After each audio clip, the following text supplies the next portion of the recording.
Je vous cache pas que je n'avais pas prévu de faire cette vidéo. Je pensais peut-être un peu naïvement qu'on vivait dans un pays avec une certaine culture historique qui nous évitait de devoir rappeler certaines évidences. Visiblement, c'est pas le cas. Bienvenue dans Vite Fait, l'émission qui parle vite d'un fait, et aujourd'hui on va parler du fascisme vaccinal qui a déferlé sur les plateaux de télé ces 3 derniers jours. On a presque l'impression que des consignes ont été données. Alors je sais bien que ça marche rarement comme ça, c'est sans doute l'ambiance générale qui a conduit à cette uniformisation du propos.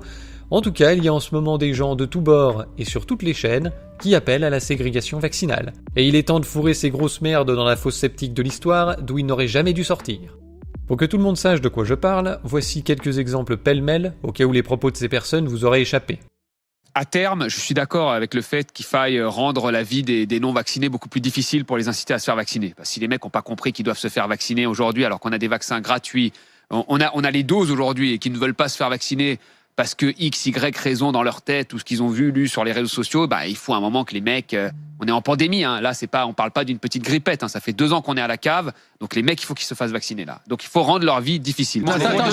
Juste une chose, je retiens une expression de Thomas Porcher, là. Tu as dit, ceux qui ne veulent pas se faire vacciner, il faut leur rendre la vie difficile. Oui. C'est ce que tu as dit, mais leur rendre la vie difficile, c'est aussi leur faire casquer les tests. Oui, c'est ça. Attends. Alain, là, on va demander aux jeunes de plus de 12 ans de se faire vacciner pour qu'on atteigne l'immunité collective. Parce que tu as des mecs de 50 ans, 60 ans, qui n'ont rien dans le crâne, qui n'ont pas compris qu'il fallait pas se faire vacciner, qui veulent pas se faire vacciner pour X, Y raison qu'ils ont lu sur Internet avec Lalanne et compagnie. Et donc là, on va compenser ça par des jeunes de 12 à 15 ans qui ont très peu de risques parce qu'il y a des abrutis de 50 ans qui veulent pas se faire vacciner. Maintenant, ça suffit. Il n'y a pas des milliers de réponses. Il n'y a pas des milliers de réponses à donner. Et il n'y a plus d'excuses à donner. La seule réponse, c'est le vaccin. Le vaccin. Et je vais le dire une 3e fois. Le vaccin. Et pardon, Emmanuel, je vous repose la même question. Le vaccin. Mais les Anglais sont beaucoup plus avancés que nous, les Britanniques, et pourtant, chez eux, ça redécolle. Oui, mais on voit que ça redécolle dans les communautés qui ne sont pas vaccinées. Nous, on n'en est pas encore là et on a peut-être encore une chance d'y échapper. Ça suffit maintenant. Nous ne devons pas laisser un plafond de verre de la vaccination nous remettre dans une situation critique. Et vraiment, je pense qu'il faut que les autorités tapent du poing sur la table. Cette fois-ci, c'est vraiment important. Et pour moi, il y a plusieurs choses qu'il faut activer. Les soignants, ça suffit. Il faut maintenant vacciner les soignants. Et si les soignants ne veulent pas être vaccinés, ils n'ont rien à faire dans les lieux de soins. Alors, si on arrive en septembre avec 30 millions de personnes qui ne sont pas vaccinées et un variant qui est très contagieux, les hôpitaux sont engorgés très vite. Donc on recommence. C'est ça, hein. On referme les magasins, les salles de sport, les cinémas, les restaurants. Moi, je veux pas de ça. Et du point de vue économique, je veux pas de ça. La vaccination, les primo-injections, elles baissent là. Les prises de rendez-vous sur Doctissimo, elles baissent. Je vous le dis comme je le pense, c'est pas possible. C'est pas possible. Donc, il faut qu'on prenne de nouvelles mesures. Ces nouvelles mesures, c'est déjà l'extension du pass sanitaire. On commence à le faire, hein, puisqu'il devait être réservé aux événements de plus de 1000 personnes. En boîte de nuit, il sera exigé. Donc, on voit bien qu'on peut étendre son utilisation. Ça, c'est la première chose. La deuxième chose, comme l'a proposé Martin Blachier il y a quelques semaines, et je suis entièrement d'accord avec ça, pour certaines professions, vaccination obligatoire. Enfin, je veux dire, pour les EHPAD, à minima, pour les professions médicales et paramédicales. Ça me paraît, et pardon de vous le dire aussi brutalement, il y a en effet une liberté, mais il y a aussi la liberté de ne pas exercer une profession médicale. Si on ne veut pas se faire vacciner quand on fait une profession médicale, c'est vraiment un problème. Et c'est un grave problème. Puis la troisième chose, en effet, on cesse le remboursement, sauf quand c'est sur prescription médicale, bien évidemment, mais on cesse le remboursement de ces tests. Parce qu'on ne peut pas en rester là. Enfin, je veux dire, il faut qu'on avance. Il faut qu'on sorte de la crise. C'est pas possible. On va pas recommencer au mois de septembre. Je veux dire, on est toujours lancé dans une course contre la montre entre la vaccination et l'épidémie. Or, première chose, on ne manque plus de doses. On en avait 3 millions par semaine en mai, on en a maintenant 4 millions par semaine en juin. Il y a des centaines de milliers de créneaux de vaccination libres parce que, en plus, la vaccination recule. Alors, les chiffres globaux montrent que ça recule pas, mais c'est les gens qui s'étaient fait vacciner une première fois qui, eux, continuent sur la dynamique, alors que le nombre de primo-vaccinés chute de façon absolument préoccupante. Donc, moi, c'est simple, les non-vaccinés, ce sont des dangers publics pour les autres. Donc moi, j'ai une démarche qui est très claire, c'est je fais tout pour en faire des parias de la société. C'est-à-dire que vous ne voulez pas vous faire vacciner, vous mettez la vie des autres en danger. et vous mettez la vôtre aussi, mais ça on peut pas vous le reprocher, eh ben vous ne bénéficiez pas des mêmes droits que les autres citoyens. Vous ne pouvez pas sortir, vous ne pouvez pas aller au resto, vous ne pouvez pas aller au cinéma, etc., de façon à ce que tout le monde soit incité à se faire vacciner. Je rappelle que il y a eu encore des morts récemment, notamment du variant Delta. Ils étaient tous pas vaccinés. Donc il y a un moment où la connerie, ça suffit. L'obligation, convaincre, on voit bien que ça sert à rien. Tous les gens qui défilent sur notre antenne, qui ne veulent pas se faire vacciner, ils sont de plus en plus irréductibles au fil des jours, avec des arguments de plus en plus nuls. Et j'espère que ceux qu'on aura aujourd'hui, ils auront un peu plus de biscuits que on sait pas dans 15 ans ce que ça va donner, etc. Moi je les attends là. Appelez,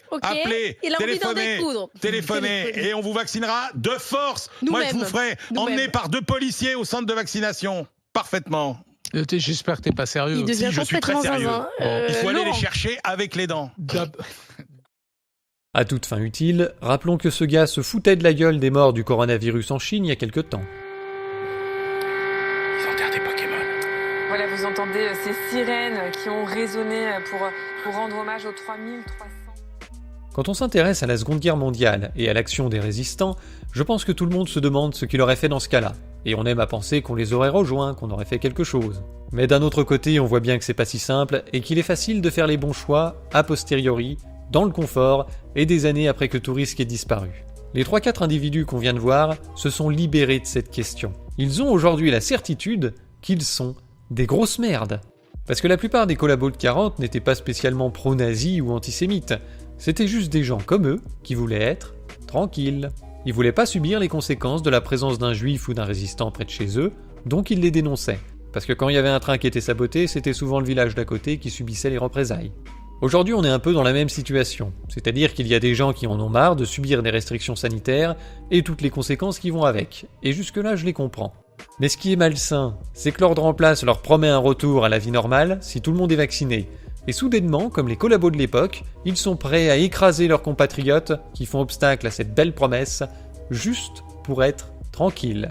Et ça les gars, l'histoire nous apprend que c'est petit et lâche. Écoutez-les nous vendre la vaccination. Ils se soucient pas de notre santé. Ils nous disent pas que ça va nous sauver la vie. Et pour cause, le taux de mortalité du virus est quand même assez faible. Il y a très peu d'arguments médicaux dans leur discours. Par contre, ils nous disent que si on n'obéit pas, on va subir des restrictions collectives en septembre qui vont les toucher. Et c'est parce que le comportement des réfractaires risque d'impacter leur liberté qu'ils se sentent autorisés à restreindre la liberté des réfractaires. On va revenir sur ce point dans un moment. En apparence donc, le vaccin est une politique sanitaire. Pourtant, si tu refuses la vaccination, les conséquences les plus graves qu'on te promet ne sont pas sanitaires, mais sociales. On va te priver de resto, de cinéma, d'exercer une profession dans le domaine de la santé, et c'est probablement que le début. Et c'est ça qui est malsain. Sous couvert d'une politique de santé, vous êtes en train de nous fourguer un projet de contrôle de la population digne des heures les plus sombres de notre histoire. Et ça pose quand même un petit problème, parce que la doctrine dominante dans les médias sacralise les droits de l'homme. Tous les hommes naissent libres et égaux en droit, etc. Elle sacralise les sacrifices de la résistance française face à l'oppression et à l'injuste. Elle sacralise la démocratie et les libertés individuelles, et par opposition, elle condamne, de manière presque pavlovienne, le fascisme, l'extrême droite et l'autoritarisme. Ces valeurs, ces mots, on les entend depuis des décennies à la télé. Elles sont le socle de tout jugement médiatique sur une personne, une idée, un propos, un événement, un pays, un dirigeant, etc. Mais priver ces moralisateurs de quelques libertés pendant un an, et les voilà prêts à jeter tous leurs beaux principes à la poubelle pour retrouver la tranquillité des pantoufles. Ils sont prêts à instaurer une société liberticide, autoritaire et ségrégationniste tant que ça ne les concerne pas eux et qu'on leur rend leurs petits restos, leur petite vie, leurs petites habitudes de merde. C'est pathétique. Je sais pas comment ils font pour se regarder dans la glace sans se gerber dessus. Je sais pas si ces gens se sont rendus compte qu'en nous vendant le vaccin obligatoire, ils nous vendent forcément le pass sanitaire et la société ségrégationniste qui va avec. On va leur laisser le bénéfice du doute, hein. On est sympa. Peut-être qu'ils s'excuseront demain et on n'en parlera plus. Mais bon, les collabos dans les médias, c'est quand même pas nouveau. De Gaulle avait déjà décrit ce genre de personnes. Vos journalistes ont en commun avec la bourgeoisie française d'avoir perdu tout sentiment de fierté nationale. Pour pouvoir continuer à dîner en ville, la bourgeoisie accepterait n'importe quel abaissement de la nation. Déjà en 40, elle était derrière Pétain, car elle lui permettait de continuer à dîner en ville, malgré le désastre national. Comme en 40, nos journalistes se font complices du pire pour maintenir leur petit niveau de vie. Et le pire, c'est pas tant de vacciner les gens avec un produit dont on ne connaît pas encore tous les effets. Le pire, c'est toute la structure autoritaire qu'on va mettre en place pour forcer les réfractaires à se vacciner et qui va rester. Alors aujourd'hui, ça ne vous dérange pas, parce que ça concerne la vaccination. Mais si vous pensez que vous ferez jamais les frais de ce merdier sur un truc qui vous dérange, vous êtes des crétins. Et en effet, cette classe politico-médiatique a une petite tendance à se croire au-dessus des lois. Elle semble se considérer comme les bergers d'un troupeau, qui s'appelle les Français, auxquels ils imposent tout un tas de règles qui ne les concerneraient pas. On voit ce comportement dans la sphère médiatique depuis le début de la pandémie. Ils ont fait la morale aux gens sur l'importance de porter des masques, mais quand il a fallu les mettre sur les plateaux, alors là c'était pas pour eux, c'est pas la peine, c'est bien ventilé. Ils ont fait la morale sur l'importance de respecter le confinement. Ils ont culpabilisé les jeunes qui ont eu l'audace d'aller faire la fête, mais on a retrouvé les 3/4 de ces connards dans l'arrière-salle des restos clandestins. Et je passe sur les innombrables cas particuliers comme Axel Kahn, qui se comportent comme si c'était eux qui faisaient les lois. Alors maintenant, on a Emmanuel Le Chypre qui veut mettre des menottes aux gens pour les forcer à se faire vacciner.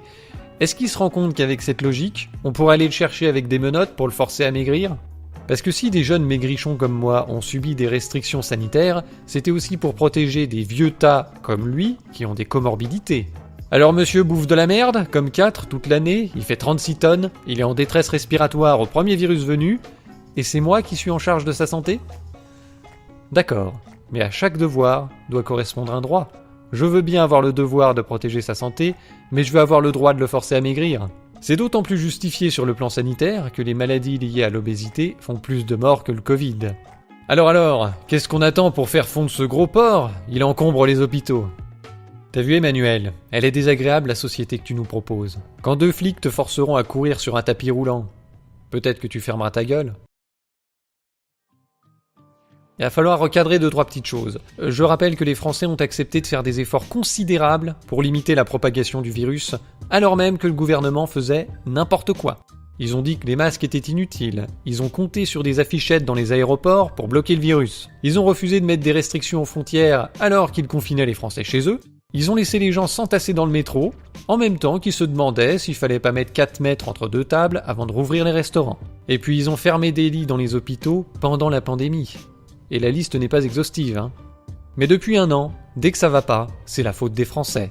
Ils mettent pas assez bien leurs masques, ils respectent pas assez bien le confinement, ils vont pas assez bien se faire vacciner. Il faut donc les punir, mais c'est pour leur bien, n'est-ce pas ? C'est bien beau de pleurnicher sur la saturation des hôpitaux, mais quand est-ce que vous proposerez de punir le gouvernement pour avoir fermé des lits ? Bah jamais, parce que vous êtes des gros suceurs du Macronistan, vous êtes des collabos de la belle époque, et je sais pas comment vous faites pour vous regarder dans la glace sans vous gerber dessus.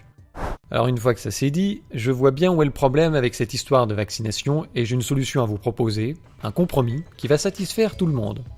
Voilà la situation. D'un côté, on a les vaccinolâtres, qui sont persuadés que le vaccin est une porte de sortie de la pandémie et ils n'ont aucune envie de subir un nouveau confinement à cause des complotistes.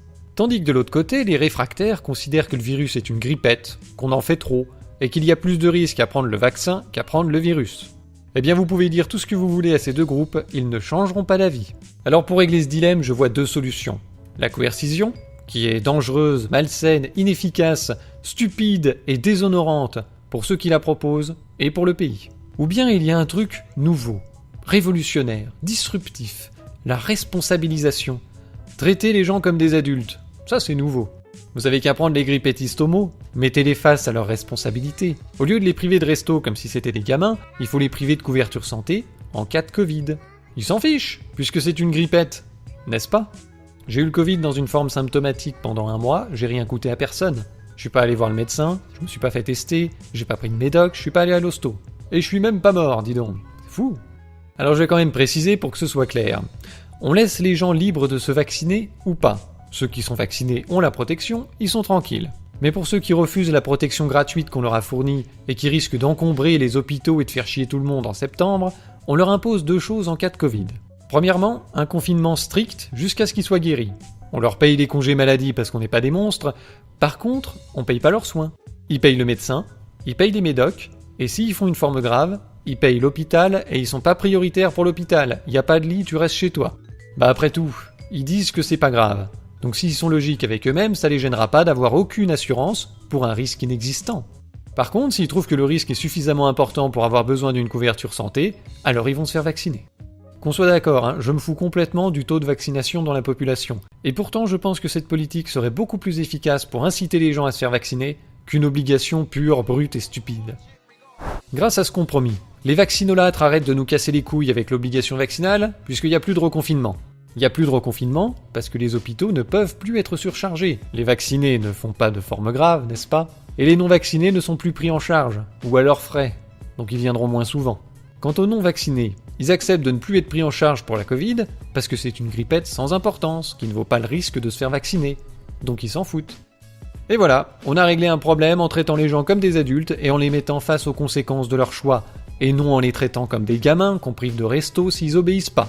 Ah mais c'est sûr que dans ce cadre, toute la société de surveillance autour du pass sanitaire tombe à l'eau. Zut! Finalement, j'applique la même politique sur les vaccins que sur la chloroquine. C'est-à-dire que j'ai pas la compétence pour aller dire aux gens ce qu'ils doivent faire. Et donc, inversement, je veux pas que les autres viennent me casser les couilles et me donner des ordres sur ce qui est bon pour moi ou pas. Je prends les infos qu'on me donne, mais c'est à moi de décider et d'en assumer les conséquences. Mon corps, mon choix. Putain, je suis à deux doigts d'être un féministe. Quand je vois des journalistes sans aucune compétence médicale qui se permettent de critiquer des soignants qui veulent pas se faire vacciner et qui veulent leur imposer, les forcer à la vaccination, je trouve ça grotesque, ridicule et déshonorant. Faut arrêter de vous présenter comme les scientifiques de l'année, hein. Vous êtes juste des gratte-papier à la con qui jactaient sur les plateaux de télé. Vous seriez même pas soigné une grippe. Les soignants, ça suffit. Il faut maintenant vacciner les soignants. Faut atterrir, vous êtes ridicule. Si les gens veulent se faire vacciner, je respecte leur choix. S'ils préfèrent recourir à des traitements comme la chloroquine ou l'ivermectine, je respecte leur choix. Par contre, faut qu'ils en assument la responsabilité. Cette responsabilité est d'abord individuelle, c'est-à-dire que le gars qui se soigne avec des produits non testés pour cette maladie ne peut pas se plaindre auprès du fabricant en cas de pépin ou d'inefficacité de la méthode. Et d'ailleurs, c'est pareil pour les vaccins. Et puis ensuite, il y a la responsabilité collective vis-à-vis de la société qui prétend vous fournir une protection gratuite et efficace avec les vaccins. Vous avez le droit de considérer que ce n'est pas le cas, mais il y a aussi des gens qui pensent le contraire et qui n'ont pas envie de subir les conséquences de vos choix. Donc si vous faites une forme grave, ce sera votre problème. Ça a au moins le mérite de l'honnêteté. Par contre, si on est obligé d'en arriver à ce stade, ça veut dire que les gens qui ferment les lits pendant la pandémie méritent le goulag. Ça il faut le dire aussi. Cette solution ne comblera sans doute pas tout le monde, mais la démocratie c'est aussi l'art du compromis. Et elle a au moins deux mérites. Celui de respecter la vie de chacun au lieu de monter les Français les uns contre les autres, et celui d'empêcher le retour d'un mode de société qu'on croyait mort en France depuis 1945, promu par ceux-là même qui nous font la morale sur le nazisme depuis 1945. Qu'est-ce que j'apprends, Francky, espèce de malhonnête? Il paraît que t'as des propos intolérables. Où il n'y a pas de tolérance. Tu sais donc pas que c'est pas bien d'être raciste? Que c'est mal? Je vous laisse méditer sur cette ironie. N'hésitez pas à me dire dans les commentaires ce que vous pensez de cette solution. Et moi je vous donne rendez-vous pour une prochaine vidéo où je n'aurai pas l'impression de patauger dans la fange et d'énoncer des évidences du type « la ségrégation, c'est mal ».